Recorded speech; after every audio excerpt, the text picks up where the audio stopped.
Terima kasih Aisyah di Angkasa Puri. Salam sejahtera dan selamat pagi. Pengerusi Pakatan Harapan PH Sarawak Chong Chen Chen menyifatkan Belanjawan Negeri 2020 menghala ke arah pengurusan kewangan yang bergantung kepada pendapatan tidak wujud seperti tahun sebelumnya. Jelas beliau, belanjawan melebihi 9 bilion ringgit itu merupakan anggaran pendapatan hasil daripada cukai jualan produk petroleum berjumlah 3 bilion ringgit. Chong mendakwa bahawa belanjawan itu sebagai model belanjawan alternatif yang hampir menyerupai skandal One Malaysia Development Board, 1MDB. Ia melibatkan pinjaman dan pembayaran balik menggunakan dana awam di luar buku kira-kira yang dibentangkan kepada Dewan. As we can see, the estimate of the revenue is still in the region of 9 billion, which included the so-called sales tax on petroleum product. Okay, this is, I think, is a very presumptuous budgeting. Right, for the mere fact that until now the sales tax on petroleum product has not been paid by Petronas, and yet for the second year running, the state government has included that in their budget 2020, when in 2019 the sales tax has not even been paid, and now we are in November. Beliau ditemui media selepas pembentangan Belanjawan Negeri 2020 di Dewan Undangan Negeri di Putrajaya, Kuching. Chong bagaimanapun menyambut baik usaha Kerajaan Sarawak menambah peruntukan 100 juta ringgit untuk Jawatan Kuasa Kemajuan dan Keselamatan Kampung JKKK. Beliau menyifatkannya sebagai hasil daripada usaha Kerajaan Persekutuan yang mahu memperkenalkan Majlis Pengurusan Komuniti Kampung Persekutuan MPKKP. Sementara itu, Ahli Dewan Undangan Negeri Baklalan Barubian yang juga Menteri Kerja Raya mengalu-alukan usaha kerajaan negeri membangunkan kemudahan infrastruktur di luar bandar. Beliau menegaskan kerjasama kerajaan negeri adalah dialu-alukan khusus bagi membincangkan projek infrastruktur di negeri ini. Tambah beliau, sekiranya kerajaan negeri memerlukan peruntukan, Kerajaan Pakatan Harapan sedia membantu, tertakluk kepada kemampuan kewangan sedia ada. Rang Undang-Undang RUU Strata Hak Milik Subsidiari 2019 yang diluluskan oleh Dewan Undangan Negeri Dun Sarawak perlu mengambil kira kepentingan semua pihak. Ahli Dewan Undangan Negeri Adun Pending, Violet Yong, ketika membahaskan RUU itu berkata, ini kerana RUU itu dilihat kurang berlaku adil kepada pemaju di negeri ini. Violet turut mencadangkan supaya RUU baharu itu turut memasukkan peruntukan tertentu yang memberi tempoh masa kepada pihak berkuasa yang berkaitan untuk mematuhi dan bukan hanya memberi tempoh masa untuk pemilik. Ini penting kerana tempoh masa yang diberikan kepada pihak berkuasa akan memastikan pembeli menerima hak milik strata mereka tepat pada tempoh perjanjian, selain memastikan setiap pihak yang terlibat memainkan peranan masing-masing secara aktif dan menyelesaikan tugas mereka dalam masa yang ditetapkan. RUU tersebut dibentangkan oleh Timbalan Ketua Menteri Dato' Amar Awang Tengah Ali Hassan yang juga Menteri Kedua Pembangunan Bandar dan Sumber Asli. Antara objektif rang undang-undang itu adalah untuk memberi perlindungan kepada semua pemegang taruh dalam pembangunan strata selain untuk memperbaiki dan memperkemaskan proses-proses bagi pengeluaran hak milik induk mengikut tempoh yang ditetapkan. Kerajaan Sarawak bercadang untuk memperkenalkan program air percuma yang dianggarkan memberi manfaat kepada 600,000 akaun isi rumah di seluruh negeri ini bermula tahun depan. Ketua Menteri Dato' Patinggi Abang Johari Tun Apeng berkata, di bawah program itu, setiap isi rumah dari kawasan bandar dan luar bandar akan menikmati air percuma bagi RM5 pertama dalam bil air bulanan mereka. Datuk Patinggi Abang Johari berkata program air percuma tersebut akan melibatkan peruntukan berjumlah 40 juta ringgit. Beliau menyatakan demikian semasa membentangkan rang Undang-Undang Perbekalan 2020 pada persidangan Dewan Undangan Negeri Sarawak di Kuching. Datuk Patinggi Abang Johari yang juga Menteri Kewangan dan Perancangan Ekonomi Negeri berkata kerajaan juga bercadang untuk memperkenalkan bantuan khas bagi penjagaan selepas bersalin dengan pembiayaan berjumlah 18 juta ringgit yang akan diperuntukkan tahun depan. Ia sebagai bantuan tambahan kepada kalangan ibu untuk meringankan bebanan mereka selepas melahirkan anak. Selain itu, kerajaan negeri turut merancang untuk memperkenalkan perkhidmatan bas sekolah percuma tahun depan bagi keselesaan pelajar dari sekitar Bandaraya Kuching untuk pergi dan balik sekolah. Beliau berkata bagi membantu siswazah anak Sarawak yang berdepan kesukaran membayar balik pinjaman tabung pendidikan tinggi nasional, kerajaan negeri akan memperuntukkan sejumlah 30 juta ringgit bagi mengusahakan mekanisme terbaik untuk membantu mereka yang memerlukan. Tiada wabak virus African Swine Fever ASF di Sarawak. Pengerusi Jawatan Kuasa Pengurusan Bencana Negeri, Dato' Amar Douglas Ugambas, dalam satu kenyataan memaklumkan bahawa setakat ini tidak terdapat jangkitan ASF terhadap babi dilaporkan di negeri ini. Dato' Amar Douglas Uga yang juga Timbalan Ketua Menteri berkata hanya satu daripada 17 sampel makanan dalam tin berasaskan babi yang diimport dari China didapati positif DNA virus ASF. Virus tersebut dikesan setelah ujian makmal dijalankan ke atas sampel makanan berkenaan pada 25 Oktober lepas.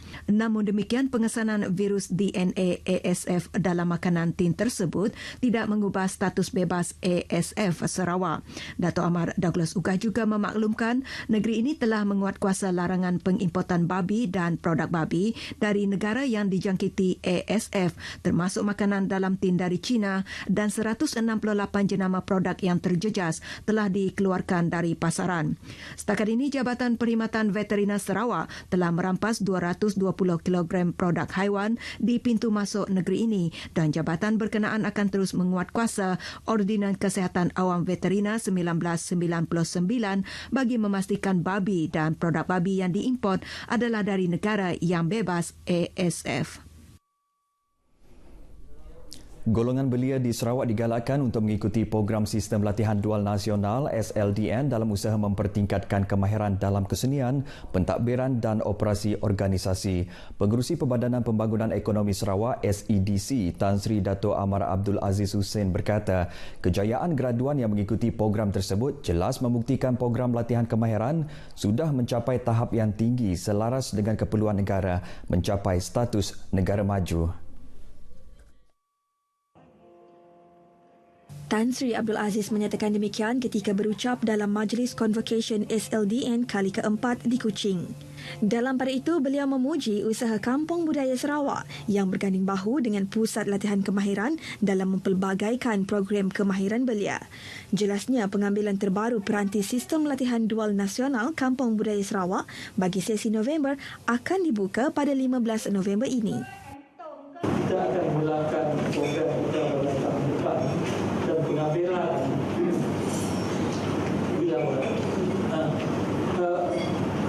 pengambilan terbaru perintis Sistem Latihan Dual Nasional Kampung Budaya Sarawak yang bermula untuk sesi November 2019.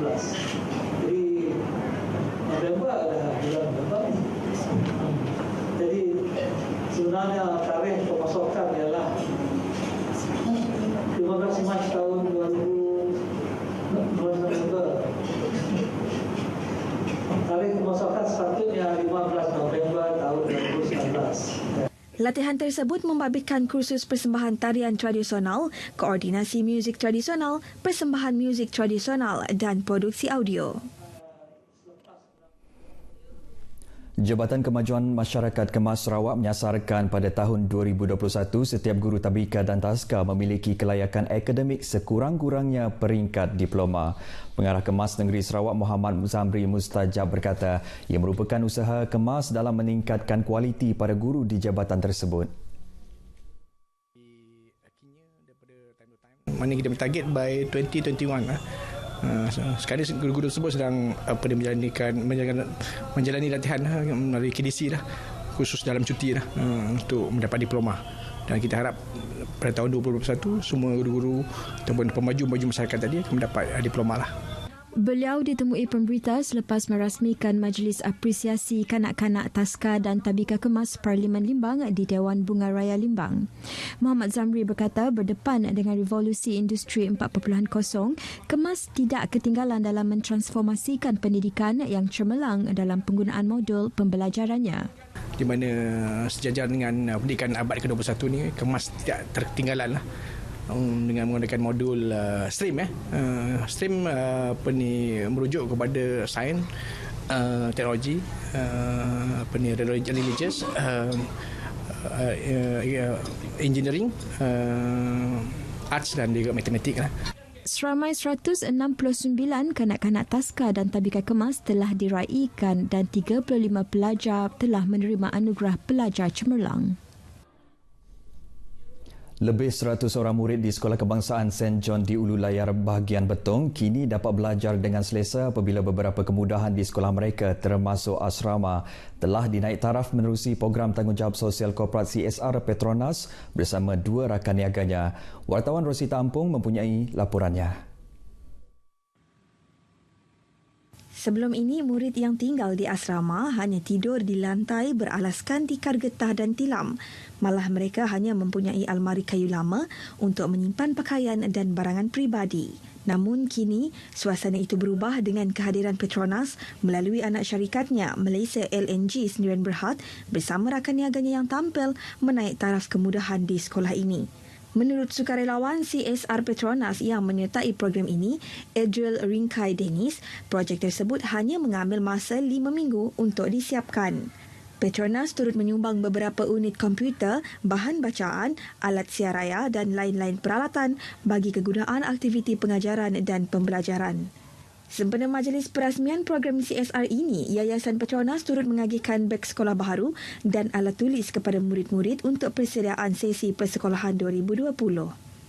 Selepas dibaik pulih, agak lebih kondusif dan dapat menarik perhatian terutamanya murid untuk tinggal di asrama bagi mereka yang terlalu jauh dan tidak menyusahkan ibu bapa untuk berulang-alik mengantar mereka ke sekolah. Itu adalah kelebihan utama terutamanya di asrama. Itu juga dengan keadaan bilik sains, kalau dulunya sempit, sekarang sudah luas, sangat luas dan sangat memuaskan, sangat kondusif untuk murid-murid saya menimba pelajaran. SK St. John yang terletak kira-kira 40 km dari Bandar Betong memainkan peranan penting selama 56 tahun sebagai tempat menimba ilmu untuk anak-anak dari 18 rumah panjang sekitar Ulu Layar. Tentu sekali keseronokan murid-murid dapat menikmati kemudahan yang lebih baik dan selesa turut sama dirasai oleh ibu bapa mereka. Saya nak mengucapkan terima kasih kepada pihak Petronas kerana telah memberikan semua yang mereka telah buat ni, buat katil, berikan katil, bantal, tilam, selimut. Kabut pun sudah baru. Saya rasa sangat gembira, terharu dan teruja. Kita mahu mengucapkan terima kasihlah kepada mereka. Dulu macam mana keadaan asrama? Keadaan asrama memang tidak macam ni lah. Kami tidur pun tidur dekat lantai. Selimut pun kabut yang kami pakai dulu bukan macam ini. Kami guna kayu dahulu. Sekarang cantiklah kabut. Cantik. Rasa seronok lah? Seronok. Sangat seronok? Sangat seronok. Berterima kasih Kak Petronas kerana sudah menyediakan persiapan peralatan untuk anak-anak yang tinggal dekat asrama. Kalau ditanyakan keadaan dahulu dengan sekarang memang jauh perbezaan kerana sekarang murid-murid anak-anak boleh merasakan kemudahan yang disediakan. Hakikatnya murid-murid di pedalaman seperti di SK St. John ini sudah biasa hidup susah, sudah biasa menimba ilmu dalam keadaan yang serba-serbi kekurangan berbanding rakan mereka di bandar yang jauh lebih selesa. Namun sedikit sumbangan dari pihak luar untuk melengkapi apa yang kurang sudah cukup menceriakan anak-anak bangsa ini. Rosita Ampung, RTM. Seluruh kawasan Lubuk Antu Seri Aman akan mengalami tekanan air rendah pada Rabu dan Khamis ini. Jurutera Air Bahagian Jabatan Bekalan Air Luar Bandar Jebab Seri Aman Azhari Baini dalam satu kenyataan memaklumkan tekanan air rendah itu disebabkan kerja-kerja penyambungan paip dan pemasangan valve di kawasan Batu 21 Lubuk Antu. Menurut Az-Zahari, tekanan air rendah itu menyebabkan kawasan berkenaan mengalami gangguan bekalan air bermula dari pukul 8 pagi hingga kerja-kerja penyambungan paip selesai. Pengguna dinasihatkan untuk menyimpan bekalan air yang secukupnya bagi keperluan sepanjang tempoh gangguan tersebut dan boleh memohon untuk penghantaran bekalan air dari pihak Jebab. Sebarang pertanyaan boleh menghubungi Jebab Sri Aman di talian 083 323 240 dan 323 242. Baik, sekian dahulu perkembangan berita dari Sarawak untuk N7 pagi ini. Berita seterusnya kembali ke Angkasa Puri bersama Aisyah. Silakan Aisyah. Baik, terima kasih.